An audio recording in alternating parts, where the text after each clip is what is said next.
अस्सलाम वालेकुम दोस्तों, उम्मीद है आप लोग साथ खैरियत से होंगे। टीम टर्नअप की तरफ से असद बात कर रहा हूँ और हम लोग लाइव हैं। माजरत चाहता हूँ थोड़ा डिले के लिए। थोड़े टेक्निकलिटी की वजह से डिले हो गया।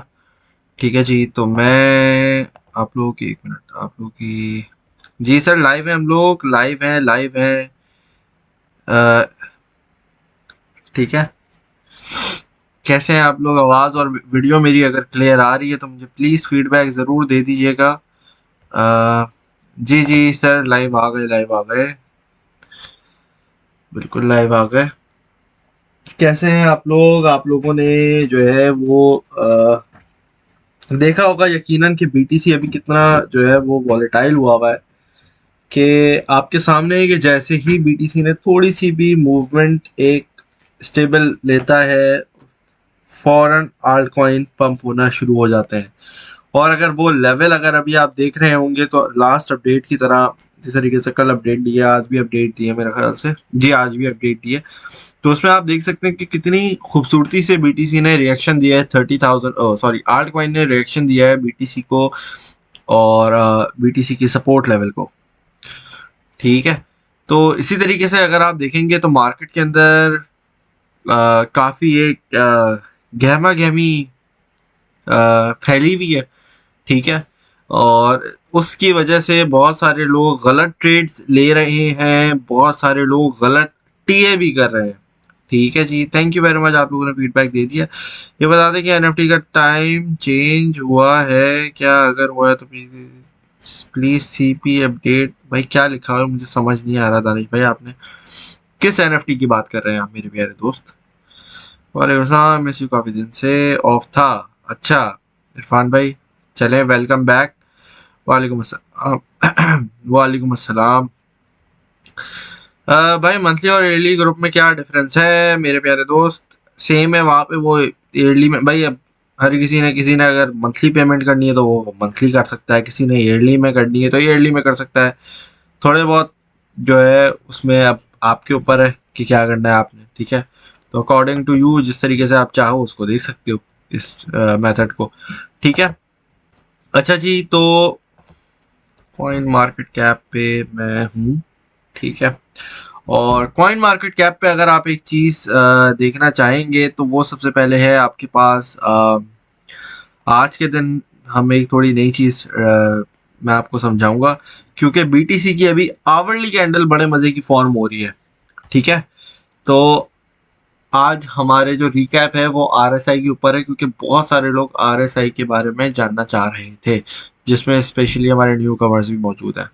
ठीक है, तो मार्केट थोड़ी साइडवेज चल रही है, तो उसके साइडवेज के चलने पे हम थोड़ा स्टेबल रहते हैं और लर्निंग कर लेते हैं। ठीक है जी। अच्छा, एनएफटी की क्लास की टाइमिंग, अच्छा, यार वो जब अपडेट होगी तो हो जाएगी। मुझे आइडिया नहीं है इस चीज़ का। ठीक है, how to read quine fundamental and case study.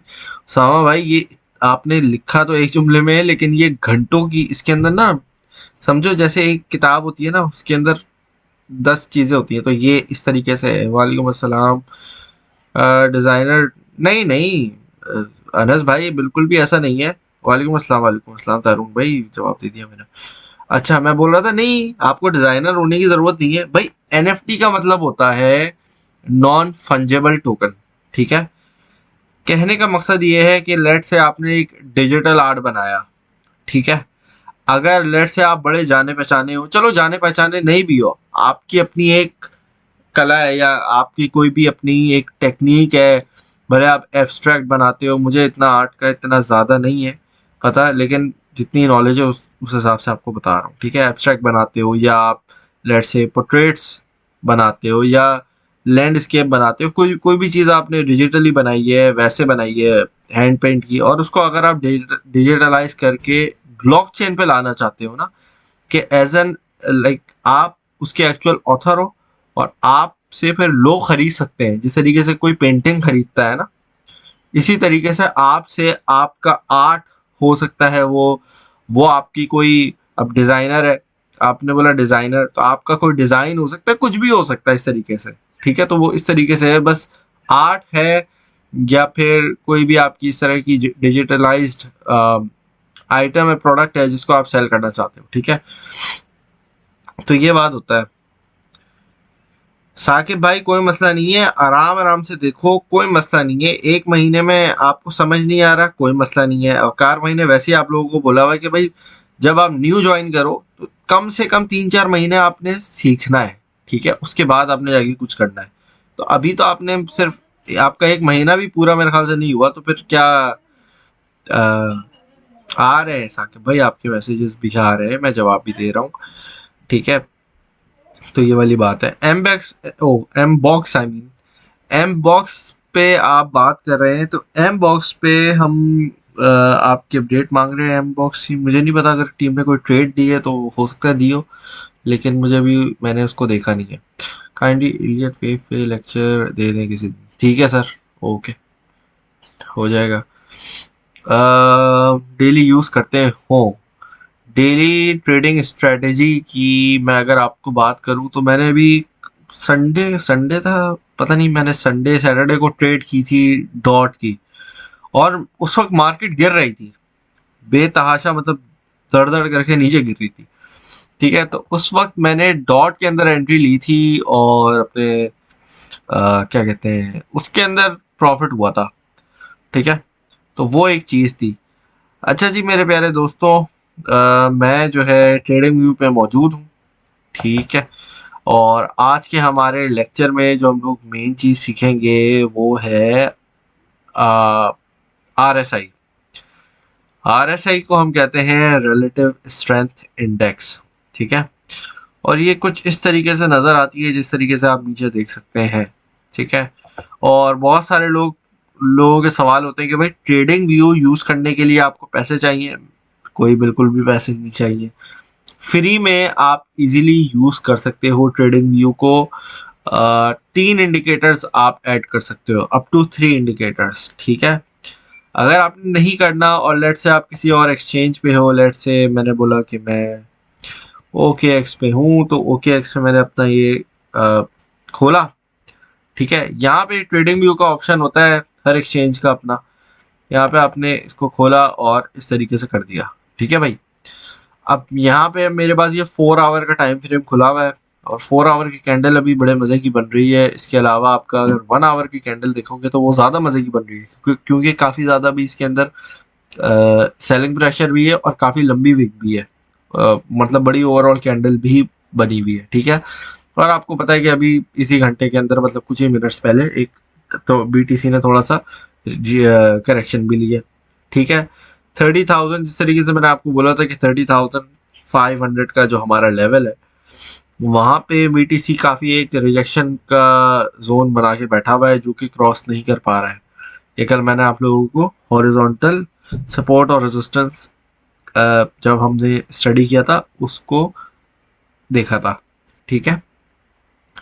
तो आज जो है इस कैंडल की मदद से, जो 1 आवर की हमारी कैंडल बन रही है, जो कि वेल 10 मिनट में भी बंद हो जाएगी, इसमें हम एक चीज़ देखेंगे। और मैं ये ओके एक्स पे हूँ, ओके एक्स स्पॉट पे बीटीसी यूएसडीटी का चार्ट मेरे पास खुला हुआ है। यहाँ पे मैं ट्रेडिंग व्यू के इंडिकेटर्स वगैरह यूज़ कर सकता हूँ। अगर तो आप बहुत सारे इंडिकेटर्स यूज़ करते हो तो ट्रेडिंग व्यू पे भी अकाउंट बना लो, वैसे काम का है। लेकिन अगर आप बहुत सारे इंडिकेटर्स यूज़ करते हो तो आप क्या कर सकते हो, डायरेक्ट एक्सचेंज पे आके, जिस एक्सचेंज पे कर रहे हो, क्यू कॉइन पे हो, ओके एक्स पे हो, कहीं पे भी हो ना, एक मिनट कहाँ गया, इंडिकेटर, ये आपको साइन बना हुआ आएगा, ठीक है। इस पर क्लिक किया, यहाँ पे मैंने लगा दिए ईएमए, और मुझे नॉर्मल मूविंग एवरेज चाहिए, तो मुझे यहाँ पे मैंने लगा दिया, लेट से 5-6 लगा देता हूँ, ठीक है, क्योंकि यूजुअली भी हम 6 ही यूज़ करते हैं। तो इस तरह से आप इसकी सेटिंग भी कर सकते हो, ठीक है जी। तो लेट से 11 कर दिया मैंने, वगैरह वगैरह। अब सॉरी, मुझे चाहिए था एक्चुअली आर एस आई, मैंने निकालना था, तो आर एस आई हम लोगों ने निकाला। तो हम आज स्टडी करेंगे रिलेटिव स्ट्रेंथ इंडेक्स। यहाँ पे मैंने निकाल दिया आपको ये, ठीक है। और मैं वॉल्यूम का ऐसे करता हूँ,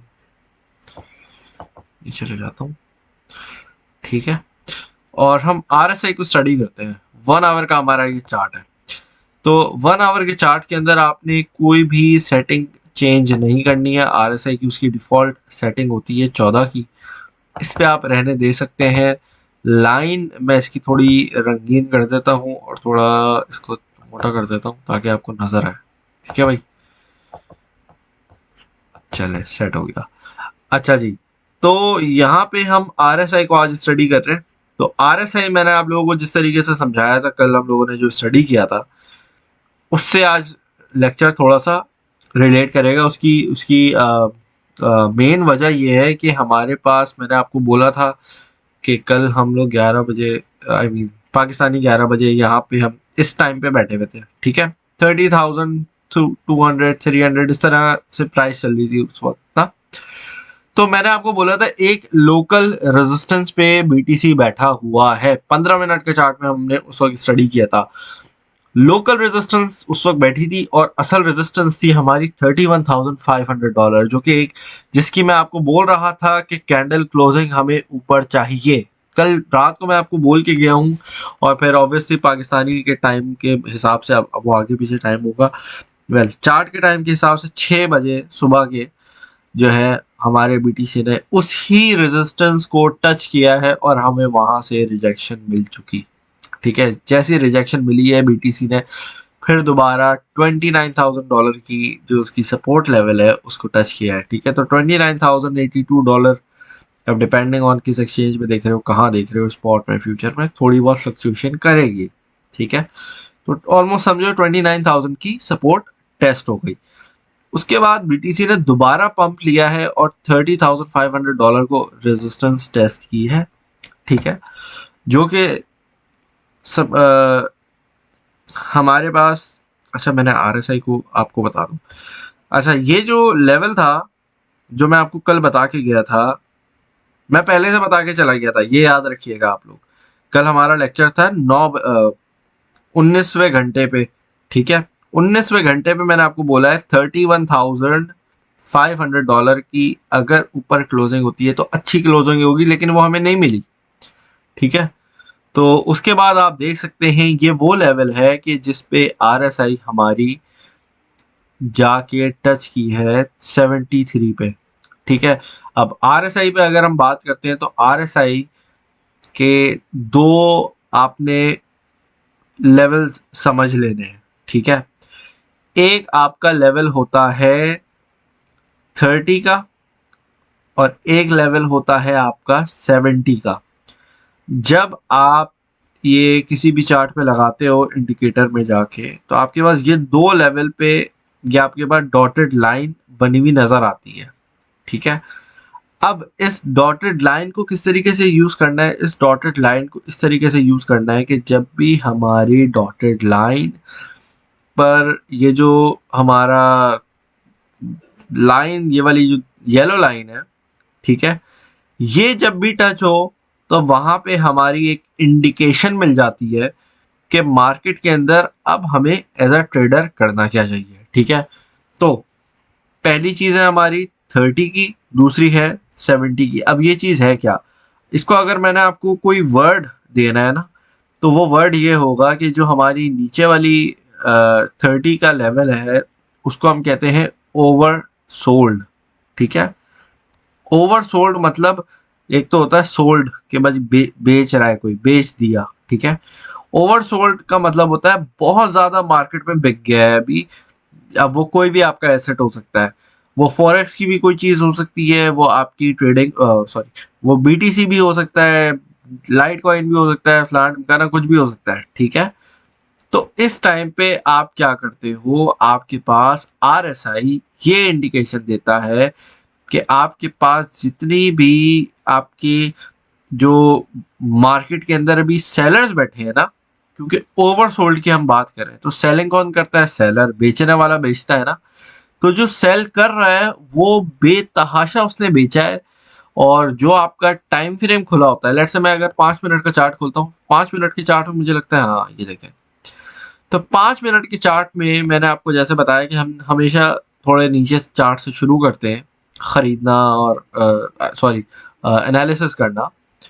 तो 5 मिनट के चार्ट में मैं अगर आपको आइडेंटिफाई एक चीज करवाऊं तो आप यहाँ देख सकते हो कि RSI ये जो येलो लाइन है ये हमारी एग्जैक्टली 30 को इसने टच किया है जब बीटीसी इसी घंटे के अंदर अभी तकरीबन 25 20 25 40 मिनट नहीं 25 मिनट पहले, ठीक है।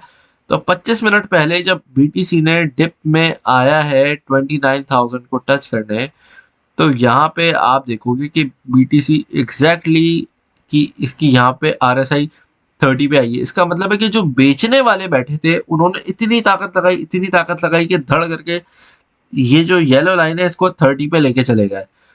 अब जब इसको 30 पे एक मरतबा लेके चले गए तो यहाँ पे एज अ ट्रेडर, ठीक है, ये तो मार्केट के अंदर हो रहा है। अब एज अ ट्रेडर आपको क्या करना चाहिए?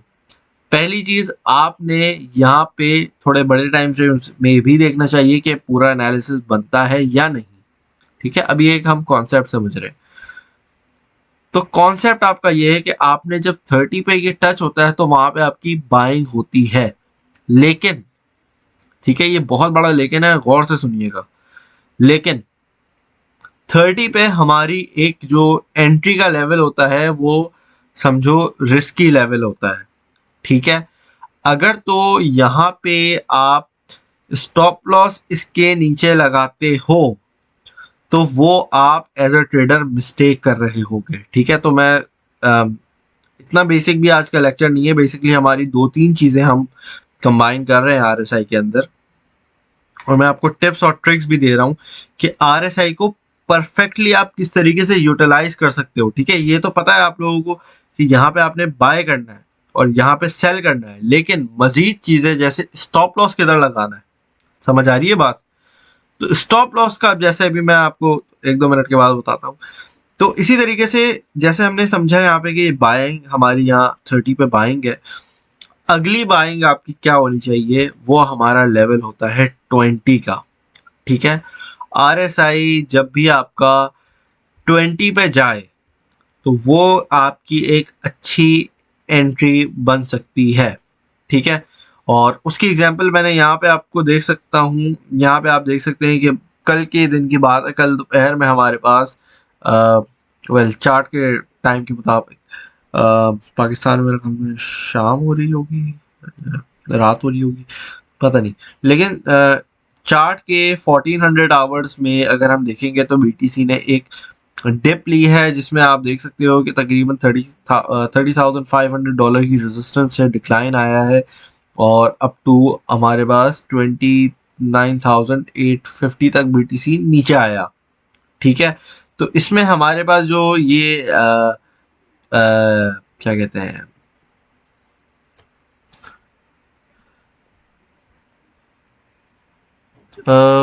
29,350, सॉरी 384 तक ये नीचे आया, ठीक है।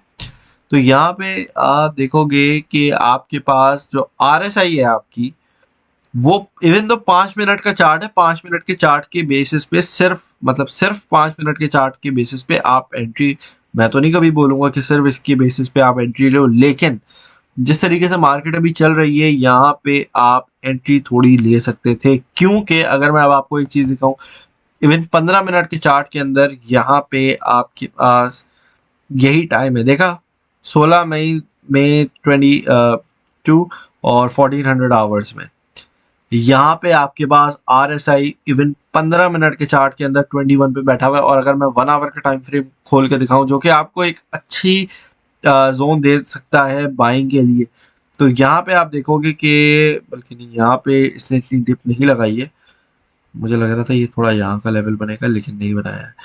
लेकिन आप यहाँ पे फिर भी देखो, अच्छा हुआ ये है कि हमारे पास जो है ना रेजिस्टेंस, हाँ रेजिस्टेंस हमारा 1 आवर के चार्ट में, अच्छा कभी कभार आपके पास पता है, एक और मैं आपको चीज बताता हूँ, कभी कभार आपके पास जब आप ये छोटे टाइम फ्रेम्स देखते हो ना, क्योंकि अक्सर, अच्छा डिपेंडिंग ऑन आप किस तरीके की ट्रेडर हो, इंट्राडे ट्रेडर हो, शॉर्ट टर्म ट्रेडर हो, स्कैल्पर हो, आपका टाइम फ्रेम अलग अलग होगा। पहली चीज ये आपने नोट कर लेनी है, मैंने अभी रियलाइज किया, मैं 15 मिनट से सीधा 1 आवर पे गया हूँ, बीच में आधे घंटे का भी चार्ट आता है, 45 मिनट्स का भी चार्ट आता है, तो वो भी अगर आपने चीजें देखनी है तो वो भी आपको काफी क्या कहते हैं, एज अ इंट्राडे ट्रेडर वो आपके काम में होगी। उसकी रीजन ये है, मैं 1 मिनट आपको दोबारा 15 मिनट का चार्ट खोल के दिखाता हूँ। 15 मिनट के चार्ट के अंदर अगर आपने इस डिप को अक्यूमुलेट किया है ना, तो आपके पास RSI के हिसाब से आपका टारगेट अराउंड, चलो not exactly with in 24 hours, लेकिन इसने RSI ने 70 को हिट कर दिया है, ठीक है। और ये इसने किया है तकरीबन 26.5 आवर में, मतलब 26.5 घंटे के अंदर आपकी, अगर आपने 15 मिनट या इवन हाफ आवर की बेसिस पे, मैं हाफ आवर का भी आपको चार्ट खोल के दिखाता हूँ, और आई बिलीव कि ये इसने हिट किया होगा यकीनन। तो यहाँ पे हमें 1400 आवर्स, और यहाँ पे हाँ बिल्कुल इसने यहाँ पे आपके ओवर सेलिंग के जोन में आ गया, ठीक है। तो इस तरीके से आप इसके अंदर एंट्री और एग्जिट कर सकते हो। एक चीज अब मैं बताने जा रहा हूँ, क्योंकि जब आप स्टॉप लॉस लगाते हो, तो स्टॉप लॉस जब आपका क्या कहते हैं, जब आप इंट्राडे ट्रेडर होते हो, तो स्टॉप लॉस वहां पे आपका डिफरेंट होता है इन कंपैरिजन टू अगर आप स्विंग ट्रेडर हो। स्विंग ट्रेडर क्या करता है, वो ज्यादा स्टॉप लॉस बर्दाश्त कर सकता है, क्यों? उसका प्रॉफिट मार्जिन भी बड़ा होता है। अगर जितना बड़ा, लेट से मैंने आपको कल भी एक एग्जांपल दी थी, लेट से मैंने बोला कि भाई आपने कल दी थी या पहले दी थी, लेकिन मैंने आपको इसके बारे में एग्जांपल दी थी कि लेट से मैंने बोला कि भाई मैं लॉन्ग टर्म की पोजीशन खोलता हूँ यहाँ से, और लेट से मैं फ्यूचर्स में खोल लेता हूँ। अब फ्यूचर्स में मैंने लॉन्ग टर्म की पोजीशन खोली है, भले ही वो RSI पे डिपेंडेंट क्यों ना हो, मैंने आज पोजीशन खोली है, लेकिन अब मेरा टारगेट है $2 लाख का। $2 लाख पे BTC अगर जाता है करंट प्राइस से, तो मेरा अच्छा खासा प्रॉफिट बन सकता है लेवरेज पे, इवन अगर मैं 2x का लेवरेज लूँ, ठीक है। लेकिन होगा क्या कि कभी भी BTC, असल में वो है लॉन्ग टर्म का टारगेट। लॉन्ग टर्म पे मैं $15,000 पे अपना स्टॉप लॉस नहीं लगाऊंगा, हालांकि मुझे 50% लॉस हो रहा है, ठीक है। तो जब भी आप स्टॉप लॉस लगाते हो ना, एज अ ट्रेडर आपने हमेशा टाइम के हिसाब से लगाना पड़ता है, और ये टाइम आपके RSI से बहुत ज्यादा कोरिलेशन करता है। अगर तो आपने ये गलत समझो, आपने स्टॉप लॉस लगाया 15 मिनट वाला, ट्रेड आपने लिए 4 घंटे वाली, तो आपकी मुश्किल से शायद 2 ट्रेड है प्रॉफिट में जाए, मुश्किल से। उसका उसकी रीजन ये होगी, और ये टिप ऑफ द डे आपकी, कि स्टॉप लॉस जो आपने लगाना है वो टाइम की हिसाब से लगाना है, ठीक है। टाइम के हिसाब से लगाना है, ट्रेड के टाइम के हिसाब से लगाना है। ये नहीं कि आपने एनालिसिस 15 मिनट के चार्ट का किया हुआ है और आप स्टॉप लॉस लगा रहे हो डेली के टाइम फ्रेम का, भले वो RSI का ही क्यों ना हो, ठीक है। अब उसके लिए इन दोनों चीजों को अगर आपने मर्ज करना है, तो उसका वो मर्ज इस तरीके से होता है कि आपने हॉरिजॉन्टल सपोर्ट जब निकालते हो, तो लेट से मैंने बोला कि मैं 1 आवर का निकालता हूँ। 1 आवर में मैंने बोला कि मैंने RSI जब ये यहाँ पे गिरी थी 10 मई को BTC की 15 पे, ठीक है। अब इस लेवल के हिसाब से 1 आवर का टाइम फ्रेम है ये, समझ आ रही है आपको बात? RSI कहाँ गिरी है? 20 पे गिर गई इजीली। यहाँ पे आपने RSI के हिसाब से तो एंट्री ले ली, लेकिन आपने क्या किया, आपने प्रॉफिट, आपने बोला मेरा यहाँ प्रॉफिट है। लेकिन अगर आप प्राइस में देखोगे, तो प्राइस आप देख सकते हो कि यहाँ पे 30,000 लेट से आपकी बाइंग है, 30,000 लेट से एवरेज बाइंग आपकी होगी $30,700-600, एक मर्तबा जाके आपका यहाँ पे हिट हुआ है प्रॉफिट।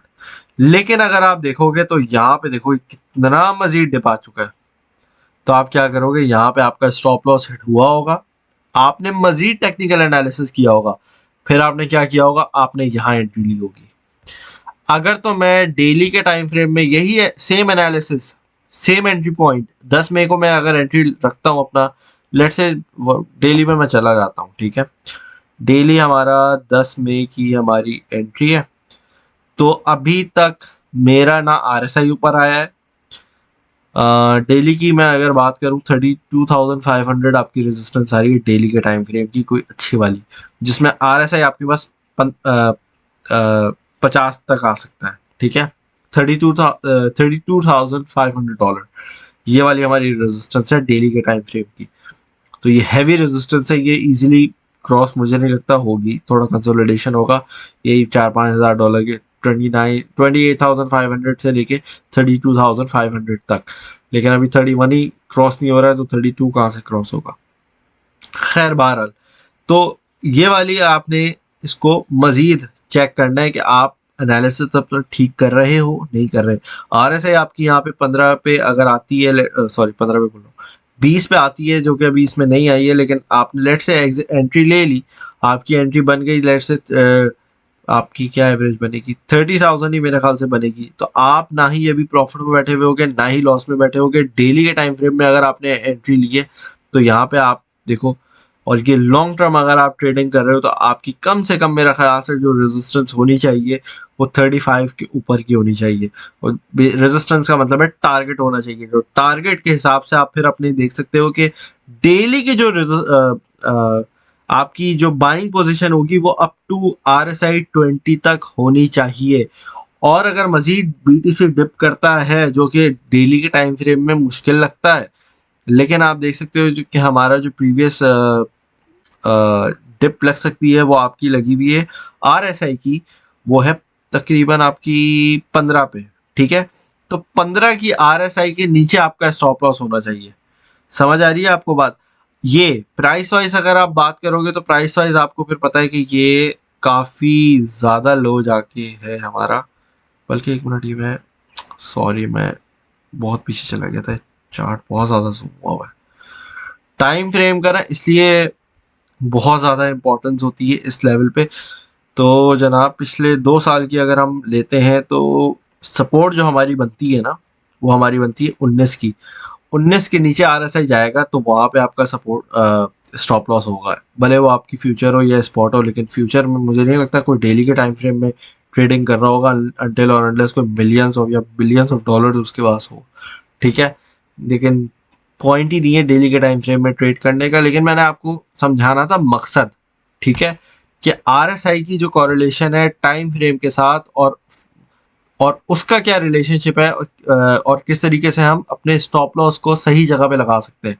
ठीक है, तो ये नहीं कि आपने गलत तरीके से आपने ट्रेडिंग की, आपने करना है सही तरीके से ट्रेडिंग, और स्टॉप लॉस हमेशा सही जगह लगाना होता है। और RSI आपका इस जगह पे काफ़ी हेल्पफुल यूज़ हो सकता है, अगर तो आप RSI की सपोर्ट लेवल समझ रहे हो। मैंने ओवर ओवर ओवरबॉट का इतना आज डिस्कस नहीं किया है। उसकी जो मेन रीजन थी ना उसकी, वो यही थी कि मैंने आपको एक स्टॉप लॉस के बारे में बताना था। वो ऑब्वियसली ऊपर जाती है तो मार्केट में स्टॉप लॉस तो हिट होगा नहीं। हाँ, अनटिल और अनलेस आप फ्यूचर कर रहे हो और वो शॉर्ट कर रहे हो, तो सेम मेथड है। तो लेकिन बेहतर है कि बंदा पहले एक चीज समझे, ये कि ये नहीं कि दोनों चीज में कंफ्यूज हो जाए। ठीक है, सेम कॉन्सेप्ट मैंने आपको समझाया है और सेम चीज है।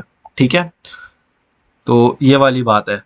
RSI के अंदर की जो सपोर्ट है आपकी यहाँ पे, जो 30 का लेवल है और जो 20 का लेवल है। 30 की आपकी पार्ट्स में बाइंग होती है, मैं एक रिकैप भी दे रहा हूँ। 30 की आपकी पार्ट्स की बाइंग होती है, 20 में आपकी अच्छी बाइंग है। 20 के नीचे अगर आपकी डिप आती है तो आपको पता है कि वहां पे आपकी स्टॉप लॉस कहीं ना कहीं पोजीशन होगी जहां पे आपका स्टॉप लॉस होगा। अगर तो मार्केट इतनी गिरती है ज्यादा तो वहां पे आप स्टॉप लॉस लगाओगे। उसकी रीजन ये होती है कि हिस्टोरिकली अगर आप देखोगे, अप्रोक्सीमेटली 70 to 90% फिक्स्ड नहीं है, लेकिन अप्रोक्सीमेटली 70 to 90% जब भी इस तरीके से होता है तो मार्केट मजीद फॉल करती है। उसका रीजन मैं आपको यहाँ पे भी दिखा देता हूँ। ये मेरे पास 1 आवर का चार्ट है, और यहाँ पे आप देख सकते हो 5-6 मई को हमारे जो क्रैश आया था मार्केट में, 39 से जो मार्केट गिरना शुरू हुई है, वहां पे अगर किसी ने इसको 20 पे बाय किया है, ठीक है, तो उसके बाद आप देख सकते हैं ये काफी ज्यादा डाउन गया है, इवन 15 पे गया है। तो 1 आवर के टाइम के हिसाब से आपकी यहाँ पे कहीं ना किसी लेवल पे आपने देखा ये यार यहाँ पे आ गया है। अब जब नीचे जाएगा तो वहां पे हमारा स्टॉप लॉस होगा। और होपफुली लेट से अगर आपकी एवरेज आपकी एंट्री बाइंग थी, आपने लेट से ऊपर से बाइंग की होगी 30, चलो लेट से 37,000 कर लेता हूँ। ठीक है, तो 37 पे अगर आपकी एवरेज बाइंग आती है तो आप देख सकते हो कि अभी आप इजीली $7,000 के लॉस में बैठे होगे, अनटिल और अनलेस आपने यहाँ के स्टॉप लॉस लगाया था लेट से $35,500। ठीक है, इवन दो RSI आपका ऊपर जा रहा है, लेकिन आपको पता है कि RSI आपकी बहुत ज्यादा ओवरसोल्ड हो चुकी है। अब इससे ज्यादा मजीद क्या गिरेगी, लेकिन मार्केट ने जब गिरना है तो वो RSI को नहीं देखती मार्केट, ठीक है। तो ये वाली बात है। थोड़ा सा इसका कॉन्सेप्ट अजीब सा है समझने में, लेकिन जो स्टॉप लॉस लगाते हैं ना, या जो रिस्क टू रिवॉर्ड रेशियो को समझते हैं, उनके लिए ये इजी होगा। इसीलिए मैंने जब शुरू में स्टार्ट किया था ये अभी लेक्चर, तो बिल्कुल आसानी से समझा रहा था, मैं बिल्कुल बेसिक बेसिक बता रहा था कि क्या किस तरीके से होता है, ठीक है। क्योंकि अचानक से अगर मैंने बता दिया भाई ये है, तो फिर आप बोलेंगे ये क्या हो गया भाई, ठीक है। तो अगर कोई क्वेश्चन है, मुझे लग रहा है इसके बारे में क्वेश्चन होंगे, कोई क्वेश्चन है तो मुझे क्या कहते हैं, आप लोग पूछ लें ताकि कंफ्यूजन क्लियर हो जाए, ठीक है। असल में BTC हायर हाई और लोअर लोअर्स बना रहा है, which is an uptrend indication. यार प्यारे दोस्त, उम्मीद तो यही है, लेकिन जिस तरीके से मार्केट अभी बैठी हुई है, मैं पर्सनली तो रेकमेंड नहीं करूंगा आप कि देखो कि ये हायर हाई में हम जा रहे हैं। क्योंकि जो डेली क्लोजिंग में चाह रहा था कल, जैसे मैं आपको बता के गया था, $31,500 पे हमारी रिजेक्शन मिली है हमें। देखते हैं आज का एक मजीद और दिन देख लेते हैं, वरना तो फिर ये हो सकता है हम मजीद नीचे जाए, ठीक है। तो इस चीज़ को ज़रा आपने माइंड में रखना है, ठीक है। और डॉट की स्कैल्पिंग बड़ी अच्छी आजकल निकल रही है। डॉट USD को मैं निकालता हूँ, डॉट USD, तो ठीक है। तो डॉट ने, अच्छा, डॉट की अगर आप लोगों ने स्कैल्पिंग करनी है ना, 200 मूविंग एवरेज उठाओ, एक्सपोनेंशियल मूविंग एवरेज, और हर सपोर्ट में बाय कर लो, हॉरिजॉन्टल सपोर्ट ड्रॉ करो, यहाँ पे बाइंग करो, और जैसे ही इसको टच करता है वहां पे एग्जिट कर दो, जो कि $11 की भी एक हमारी रेजिस्टेंस आ रही है। मैं सोच रहा हूँ आप लोगों को एंट्री करवाऊं, लेकिन मार्केट ने ना यार काफी मरतबा अभी हमें रिजेक्शन दे दिया, देख रहे हो, एक दो तीन चार, चार मरतबा हो चुका है ये। तो लास्ट टाइम मैंने जो एंट्री ली थी, मैंने आपको बताया कि मैंने अभी संडे को एंट्री ली थी, तो ये उस इस दिन ली थी, ये यहाँ पे ली थी $10 समथिंग में, मैंने पता नहीं, याद नहीं है मुझे, यहाँ ली थी शायद, यहाँ ली थी, इस टाइम पे ली थी, हाँ। तो ये बात है। डॉट आपको दे सकता है प्रॉफिट $11 तक का, अगर आप इसको टारगेट रखो, ठीक है। तो ये है, लेकिन हाई रिस्क है। चले यार, ऐसा करते हैं हम लोग, करते हैं आज ट्रेडिंग कर लेते हैं, क्योंकि डॉट अच्छा है, डॉट को काफ़ी दिन हुआ बाई नहीं किया, डॉट नाराज ना हो जाए हमसे। डॉट USD की तरफ हम लोग आज स्कैल्पिंग करते हैं प्यारे दोस्तों, ठीक है। 10, मैं बाय जोन बता देता हूँ, बाय जोन 1080 कर लो, ठीक है। 1080 से लेके $10 तक, ओ $10 तक हाई रिस्क है, मैं अभी से लिख देता हूँ, हाई रिस्क स्कैल्प, ठीक है। तो थोड़ा लगाइएगा, ज़्यादा नहीं लगाइएगा, टारगेट हमारा 11 है, टारगेट $11। स्टॉप लॉस में नहीं दे रहा है इसका अभी, ठीक है। इंशाल्लाह ताला ये जल्दी हिट हो जाएगा। तो ये आज की हमारी स्कैल्प है, ठीक है मेरे प्यारे दोस्तों। तो इसको आप देख सकते हो।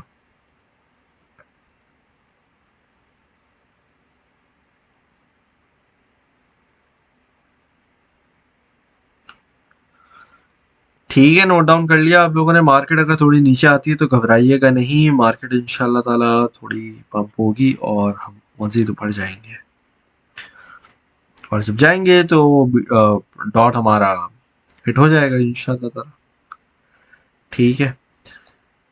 मार्केट अभी एक रिवर्सल के जोन में बैठी हुई है, तो ब्रेक डाउन के चांसेस पॉसिबिलिटी है, लेकिन कम है।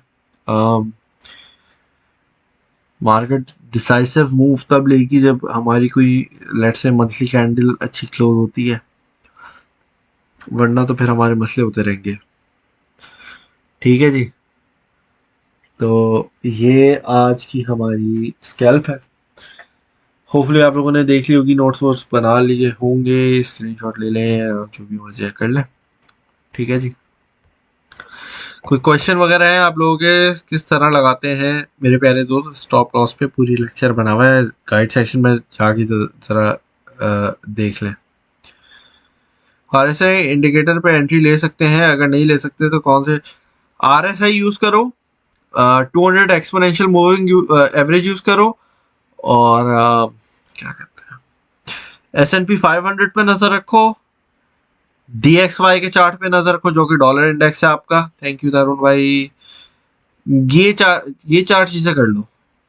एक और चीज थी मेरे माइंड में, अभी याद नहीं आ रही मुझे क्या था, लेकिन ये चार चीजें आपकी बड़ा अच्छा आपको गेन दे सकती हैं। सर ये BTC का चार्ट बनाया है, प्लीज चेक कीजिएगा। ये चार्ट है BTC डोमिनेंस पम्प, ये क्या लिखा हुआ है? मार्केट क्या है? Alt coin BTC dominance BTCP क्या लिखा हुआ है? शफात भाई आप पोस्ट कर दो, मैं आपको वहां रिप्लाई दे दूंगा। मुझे ऐसे समझ नहीं आ रहा भाई। डे ट्रेडिंग स्कैल्पिंग के लिए क्या मैं 400 तो 500 के लेवल्स बना सकता हूँ स्मॉल स्कैल्प्स के लिए with in giving range of BTC, क्योंकि आज मैंने यूज की है। हाँ ये अच्छा है, हाँ सही है, सही कर रहे हो नुमान भाई, ठीक कर सकते हो आप, इस तरीके से बिल्कुल कर सकते हो। ठीक है, $550 डॉट टारगेट अचीव के लिए स्टेकिंग इज गुड या स्कैल्पिंग बैट? स्कैल्पिंग स्टेकिंग बेहतर है भाई। क्या बोल रहे हैं राहिल भाई, लॉन्ग टर्म होल्ड करना है डॉट जब तक 50 को हिट नहीं करता, या डॉट के अंदर स्टेकिंग स्कैल्पिंग करके आपने $50 बनाने? यार मैंने 3-4 जगह की हुई है। मैंने जो है वो crypto.com पे भी की हुई है, OKX पे भी की हुई है, बाइनेंस पे भी की हुई है, और का की हुई है बस, हाँ यहाँ इतनी सारी जगह की हुई है। स्कैल्प के लिए कौन सा टाइम फ्रेम और कौन सी EMS बेहतर है? सारे एनालिसिस आपको आने चाहिए, सब आना चाहिए, सब कुछ आना चाहिए मेरे प्यारे दोस्त, सब कुछ आना चाहिए स्कैल्पिंग के लिए। एक दो चीज़ों को नहीं देख के कर सकते। ठीक है, चलें जी दोस्तों, तो यहाँ पे आज हम लोग अपना लाइव सेशन खत्म करते हैं। होपफुली आप लोगों से दोबारा मुलाकात होगी कल। आप लोग अपना ख्याल रखिएगा, दुआओं में याद रखिएगा। Thank you very much for watching. Allah हाफिज़।